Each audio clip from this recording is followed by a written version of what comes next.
খুলনার ডুমুরিয়ায় tricho compost সার উৎপাদন ও ব্যবহারে দিন দিনই আগ্রহ বাড়ছে কৃষকদের। এই প্রযুক্তিতে সার উৎপাদনে উপকৃত হচ্ছেন কৃষকরা। তারা বলছেন, ট্রাইকো কম্পোস্ট সার ব্যবহারে মাটির গঠন ও বুনট উন্নত করে পানি ধারণ ক্ষমতা বাড়ায়, ফলে পানির অপচয় রোধ করে।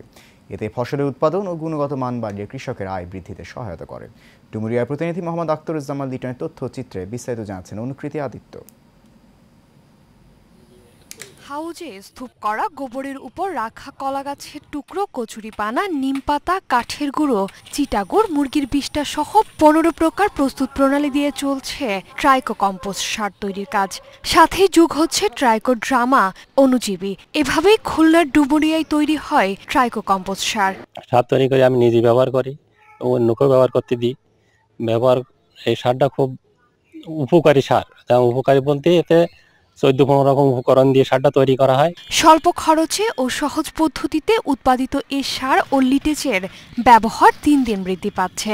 আর এই সার ব্যবহারে কৃষক সবজি চাষে পেয়েছেন সাফল্য।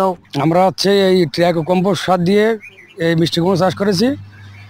গতবারের চেয়ে এবার দ্বিগুণ ফলন হয়েছে, এটা আপনারা দেখতেই পাচ্ছেন। এবং এতে অনেক সারের খরচ কম। রাসায়নিক সার ব্যবহার করলে যে ফলন আমরা পাই, তার থেকে এই কম্পোস্ট সার ব্যবহারে আমরা ফলন বেশি পাচ্ছি। আগামীতে আমরা আরো বেশি বেশি করে দেওয়ার চেষ্টা করব। ট্রাইকো কম্পোস্ট সার উৎপাদন ও ব্যবহারে পরামর্শ দিয়ে যাচ্ছে বেসরকারি উন্নয়ন সংস্থা নবলোক পরিষদের কর্মকর্তারা। কৃষকরা আমাদের কাছ থেকে ট্রাইকো কম্পোস্ট উৎপাদনের বিষয়গুলি টেকনিক্যাল সহযোগিতা পেয়ে থাকে এবং তারা নিজেরা এটা উৎপাদন করে থাকে এবং বিভিন্ন ক্ষেত্রে তারা ব্যবহার করে ব্যাপক উপকার পাচ্ছে। ট্রাইকো কম্পোস্ট সার যদি জমিতে ব্যবহার করা হয়, সেক্ষেত্রে মাটির অম্লত্ব এবং লবণাক্ততা দুটাই একটা সঠিক মাত্রায় নিয়ে আসা যায়। ট্রাইকোডার্মার উপরে আমরা এখানে বিশেষ একটা নজর দিয়েছি, কৃষকদেরকে এটার উপরে উদ্বুদ্ধ করতেছি। সেক্ষেত্রে তারা এখানকার কৃষকরা আর্থিকভাবে অনেক লাভবান হচ্ছে।